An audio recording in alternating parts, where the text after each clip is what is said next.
Gosei Sentai Dairanger! Hey guys, and welcome to another one of my Gosei Sentai Dairanger episode commentary and reviews. This time it's episode 45, Disbanding for Real. Let's get into the episode. The episode opens with Rin and the others rushing to the HQ, but the entrance has disappeared, as Ryu says no one has seen Kaku since he returned to Byakushinkan.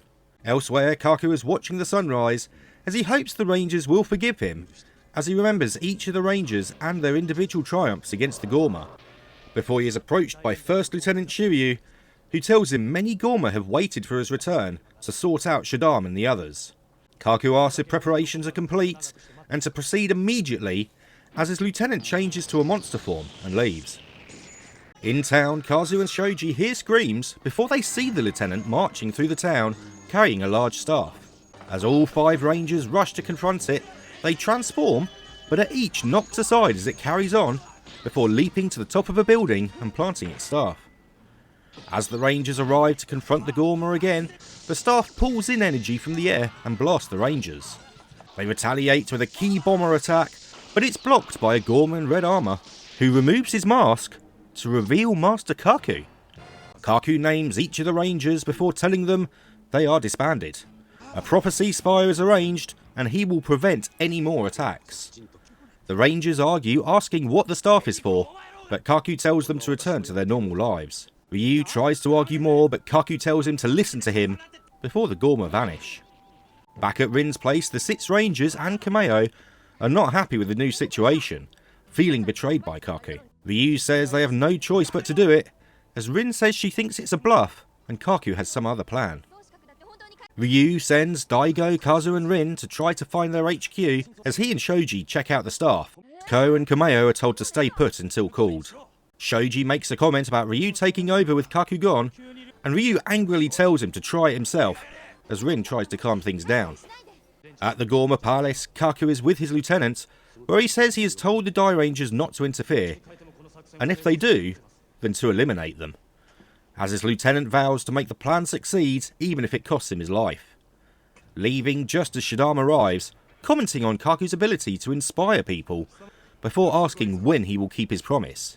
As Kaku says he has kept it, Shaddam says the Dairangers didn't disband, but Kaku counters that the base is closed and he has told them. They will disband in time, as Shaddam demands proof or Earth will be attacked again. Meanwhile, the 3 Rangers are hitting the wall looking for the base, as Daigo manages to activate the hidden doors, but the place has been cleaned out, although their bikes still remain. On the roof, Ryu and Shoji are investigating the antenna, and Shoji gets shocked when he touches it. Hearing screams, they look down and see the lieutenant again. They call the others to join, and Kameo has to hold Ku back from joining them as well. Meeting up, they continue to follow the Gorma, but won't fight yet as the police arrive confronting the Gorma. They open fire but are blasted by the Gorma, who knocks them back. The Rangers transform and attack as Ku runs from Rin's place, followed by Kameo, but they're stopped by Kaku, who demands their Lai jewels.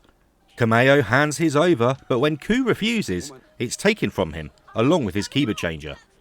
Back at the fight, the Rangers are pushed back as the lieutenant reminds them that Kaku told them not to interfere, blasting back and attacking Shoji before asking why don't they trust Kaku's words, as he blasts them again and advances on the Rangers, landing hits on each of them as the episode ends. Okay, so there's a lot that goes on in this. First off, we learn that Master Kaku isn't just Doshi Kaku that we knew him as. And then, of course, you add into the fact that he's the Gorma Chief of Staff. And apparently, he even has royal blood in him. Which, I guess, kind of explains how Kaku knew as much as he did over the season when certain monsters come out or certain villains, and he's like, you've got to learn this or you need to learn that technique. So that sort of makes things make sense in a way. But the fact that the Dairangers are so betrayed by Kaku, and it's 100% understandable. Even though Kaku's is acting like he's got a plan, even you see him when the others don't. and he's confident enough in his own plan, but he's not telling them.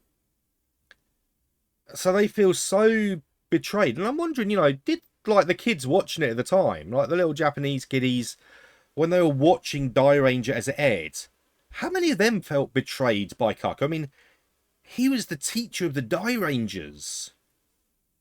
I mean, to put it in a way that those of us who grow up with Mighty Morphin Power Rangers would relate to, what if at the end of like the season, Zordon just turned around to the Rangers and said, right, I'm disbanding the team. You're no longer Power Rangers, and by the way, I'm joining Rita. I'm going to join Rita as her equal, or even her boss. And yeah, there won't be any more attacks on Earth, so you're not needed anymore. I'll make sure it's all sorted, but I'm going to go join the bad guys and just be their boss. But we won't attack, so bye. There would have been riots. I mean, obviously, I think Power Rangers probably, like, especially Season 1 of Mighty Morphin, I think Sentai is probably about here for popularity. Power Rangers was probably about here for popularity when it came out.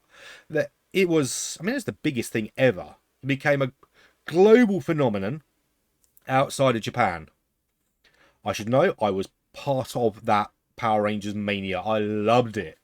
Got pictures somewhere of me at 10 in like a full-on Red Ranger outfit.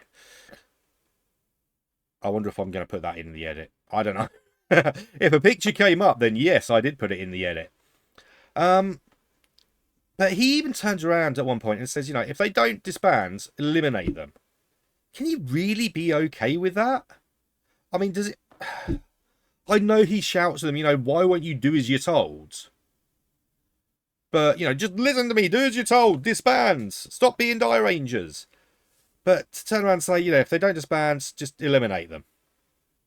After all this time that he spent teaching them, I mean, yeah, I'm sure he wants them to trust him.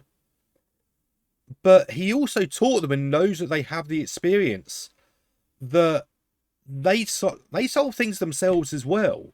So he didn't just give them the answers, he gave them the tools to learn and to figure out how to, like, beat things. I mean, look at Ryu against Jin. With that spider tattoo thing that's crawling up. Once it reaches his neck, he'll die. You've got to overcome the fear to, like, do it. He didn't just say, oh, well, you just don't be afraid. He had to learn to overcome that himself.